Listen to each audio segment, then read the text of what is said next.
Fala pessoal da VA Capital, espero que estejam todos bem nessa quinta-feira maravilhosa, mais um dia que se inicia. Um bom dia, boa tarde, boa noite, Deus abençoe todos vocês. E vamos com mais uma atualização de mercado. Hoje a gente vai falar da Bradespar, que é uma holding e investe na Vale. Você conhece a Vale, a mineradora, uma das maiores mineradoras do mundo, se não a maior. Ela fica ali entre ela, a Rio Tinto, que é da Austrália, a BHP, que é da Austrália, mas a Vale é uma das maiores do mundo. Vocês sabem que a Vale paga bons dividendos e ela acompanha o valor do minério. Quando o minério sobe, ela se valoriza, quando o minério desce, ela tem um pouco menos de lucro.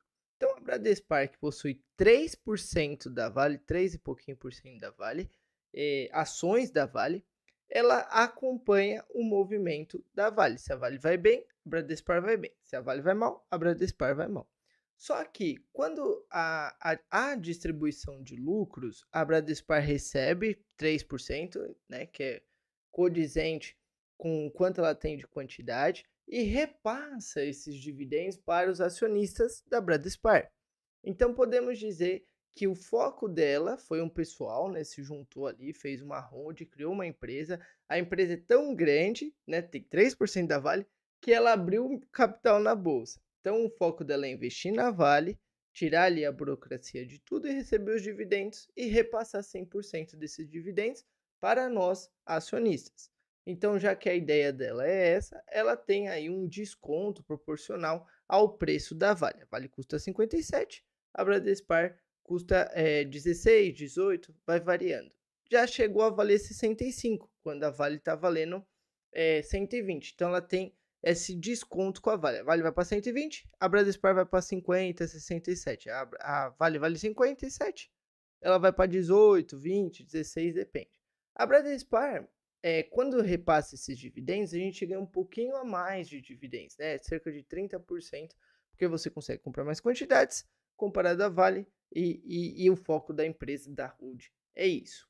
Então, é interessante, né? A Vale é também uma boa empresa, né? Ter as duas pode ser. A Bradespar vai pagar, dependendo de qual é o preço, você comprou mais quantidades na baixa, os seus dividendos vai 14, 15, 16, 17, 18, 20. Se for ali padrão, foi comprando de acordo com o tempo, os dividendos são 12, 13, 11% ao ano. Então, não é tão ruim.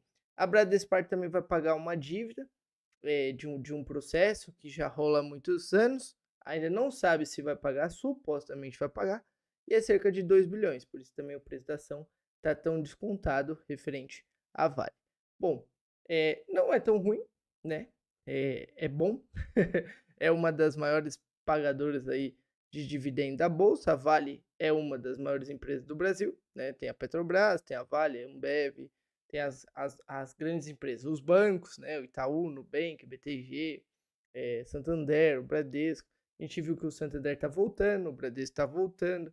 Na parte do Santander, que é europeu, e o Brasil faz parte desse lucro do Santander, o Brasil é muito importante. Então você vê o quanto o nosso sistema financeiro é importante, que o Brasil tem essa relevância, é tecnológico, não é ruim. Apenas ter uma taxa de juros tão alta não faz sentido, né? Empobrece a população, aumenta o preço dos alimentos e assim vai. Mas falando em preço, o Bradespar aí tá interessante. Não é uma indicação de compra ou venda, mas a gente sempre está estudando aí o que. E também a gente tem um ponto positivo que 10% do resultado da Vale vem do cobre. E o cobre ele está subindo. O ouro está subindo, a prata está subindo, o cobre está subindo. Então vai também, pode dar uma melhorada aí nos resultados, nos lucros recorrentes da empresa.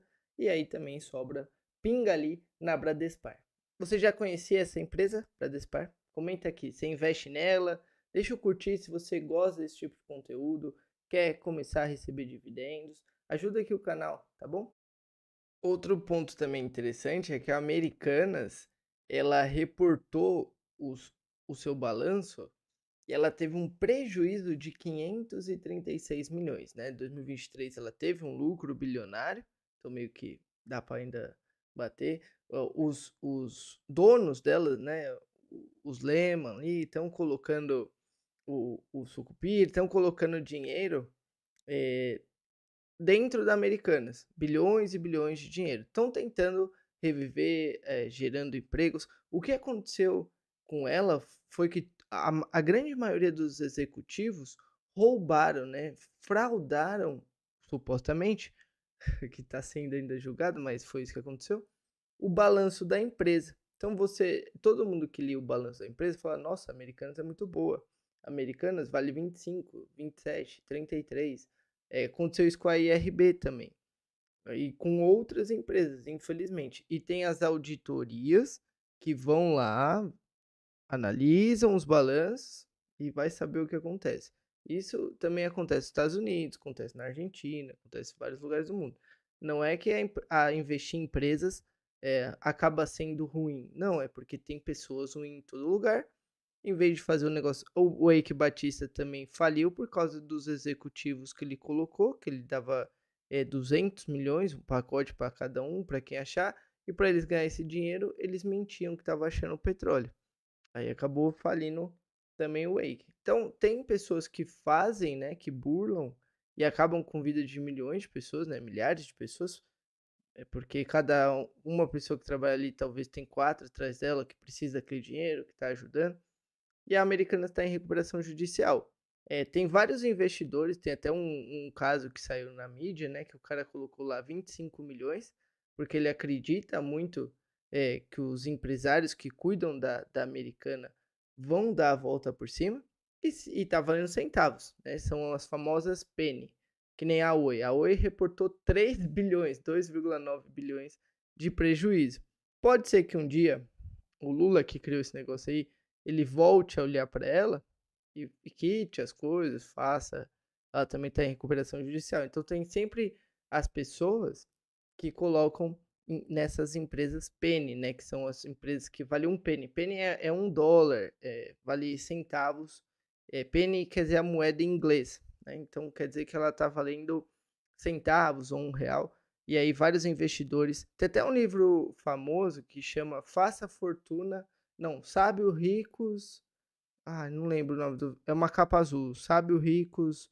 Ele conta as histórias dos investidores, né? E tem um senhor chamado Sir John Templeton. Templeton. John Templeton, tá bom? Aqui a gente fala na hora, faz ao vivo, mas é esse nome aí. É um nome mais complicado. E ele virou Lorde, ele virou. ah, tudo que você imaginar lá na Inglaterra, ele conseguiu. Virar Lorde, a rainha passa a espada ali, dá 3 passos ali em cima de você e você vira o Lorde. E para você ganhar essa honraria, você tem que ser extraordinário. E ele colocou 1 milhão em cada empresa penny. Então ele é bilionário, né? Ele tinha várias empresas, família também com posse. Ele sempre foi criado ali. Os pais dele deixavam ele fazer as coisas. Então ele sabia fazer carpintaria, ele sabia eletricidade, ele sabia domar o cavalo. Então eles criaram o Sir John Templeton, difícil esse nome, né? Para conseguir evoluir sozinho, fazer as suas obrigações sozinho. Então, ele fazia. Então, isso é muito bom quando você cria criança assim, porque ela cria independência, ela se vira, não tem ninguém que vá mexer com ela, vá tentar ajudar, ela já sabe o que tem que fazer. E esse senhor, ele investiu 1 milhão em cada penny, né? Ele investiu quase 1 bilhão, 1 milhão em cada empresa que estavam maus, tanto na Europa como nos Estados Unidos. E algumas delas, as que viraram, deram 15 mil por cento, cresceu muito, evoluiu muito. É uma estratégia perigosa, mas é uma estratégia bem interessante, mas é para quem já tem um patrimônio, que ele tinha bilhões, ele pôs 1 bilhão para arriscar, né? Então é diferente de quem está começando. E ele conseguiu aumentar o patrimônio dele, né? É um livro bem interessante, uma história bem legal. E até em contrapartida, tem o senhor da Vanguard, que é um senhorzinho que criou a Vanguard, ele chama John Bogle, e ele criou a filosofia que passou, né, até o Warren Buffett. O Warren Buffett depois ele criou uma aposta com Wall Street da filosofia desse John, que ele criou a Vanguard ali em 1976, criou um fundo e ele falou: "Ó, gente, nós vamos, não vamos ficar fazendo trade, que era comum na época, nós vamos acompanhar as empresas, investir na empresa, reinvestir os dividendos e seguir com a maré do mercado". Ou seja, ele foi o fundo que me deu mais dinheiro. No começo era para ele captar 150 milhões, ele estava desacreditado, ele captou apenas 11 milhões. E hoje a Vanguard, ela é a segunda maior empresa de investimento do mundo, com 11 trilhões de dólares, tá? Então a filosofia que ele inventou, antigamente não tinha esse tipo de conhecimento. Eles criaram, né? Eles tomaram na cabeça para a gente aprender, tanto o Warren Buffett como ele. Então você vê que o Warren Buffett, que é o principal, ele não tem ainda 1 trilhão investido, né? O John Bogle ele já tem 11 trilhões com a filosofia dele. É aquele mesmo negócio, sempre vai ter alguém melhor que você, né? E o Warren Buffett vendo, junto com o Charlie Munger, ele falou, olha que interessante, olha que ideia, né, que reviravolta, porque antigamente era muito comum as pessoas ficarem comprando, vendendo, trade, essas coisas, tudo besteira, não... Para quem tá começando, para quem tá aprendendo, é igual a faculdade, né? O trade seria um doutorado, um mestrado para doutorado. Quem tá começando, você vê que até esses velhinhos de cabelo branco, eles compram e estudam poucas empresas, acumulando grandes quantidades, recebendo grandes dividendos e reinvestindo esses dividendos. Essa é a melhor filosofia. Num estudo de 178 anos, o John Bogle foi um dos campeões, o Warren Buffett, são fundamentos que conseguem, né, mesmo que qualquer coisa aconteça, você não perde tudo, né? Diversificação, você ser constante, você estudar as empresas.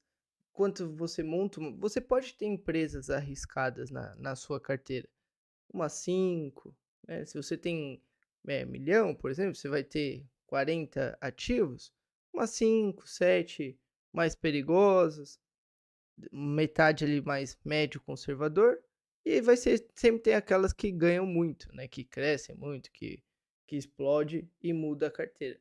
Mas é bem interessante, né, para e agora eu lembrei o nome do livro, que é Ricos, Sábios e Felizes, que conta a história de vários investidores. É um livro muito legal. A leitura, o conhecimento é muito bacana. Eu estou recebendo muitas perguntas sobre os títulos públicos, né? Se vale a pena, tal. Gente, o governo está devendo muito, né? Quase 80% do PIB aí para mais. Não sei, né? Não é tão interessante. Quando os títulos públicos, quando tá muita gente falando, que nem as corretoras, esses influencers famosos, por que eles ficam falando do título público? Porque será que eles têm corretora por trás dele e essa corretora recebe um dinheiro por cada investimento que você coloca no título público do governo? Porque o título público ele vai na dívida direto na veia do governo, entendeu? Então você pensa bem. Quando ninguém tá falando de ação, talvez seja legal investir em ações, são ativos, eles vão ativar a sua vida, vai entrar dinheiro. Os fundos imobiliários, ninguém tá mais falando. As criptos deu uma parada também. Bitcoin, Ethereum, XRP. Então, quando tá todo mundo falando título público, título público, título público, a Argentina deixou de pagar 6 vezes esses títulos públicos para as pessoas, a Cristina Kirchner, né? Então, pensa bem, né? O CDI aí, o CDB, o que é o CDB? É o Certificado de Depósito Bancário. Ele tem como benchmark, o que é o benchmark? O índice que ele vai seguir, o DI, né? Então, às vezes falam CDI, CDB, às vezes sem vencimento, um tranquilo 100% já vai agregar aí na sua vida e você pode movimentar, pode sacar por uma reserva de emergência ou por um prazo de 2 anos, vai ser tranquilo. Só não deixa na poupança, né, gente? Poupança é o pior de todos. Tu quer pôr no Tesouro Selic, fica a seu critério, vai seguir a taxa de juros. Quer determinar com o Tesouro Pré, já vai estar lá. Um pós, ele vai, quando a Selic sobe, ele cai, quando a Selic cai, ele sobe, ele é inversamente oposto. Ou IPCA e inflação. mas eu acho que o CDB já vai te atender bem. Aí você vai ter que seguir a tabelinha de imposto de renda, que é quanto mais tempo você tiver, menos imposto de renda você paga até os 15%. Então, se você ficar 2 anos com ativos, sobre o que rendeu, não sobre o que você investiu, você vai receber aí 15%. Tá bom, pessoal da VA Capital? Excelente quinta-feira para vocês. Deixa o like, compartilha, comenta aqui, ajuda o canal, ajuda a gente sempre está trazendo informações, aprendizados sobre economia, sobre as ações e afins, tá bom? Tamo junto aí. Valeu, até amanhã.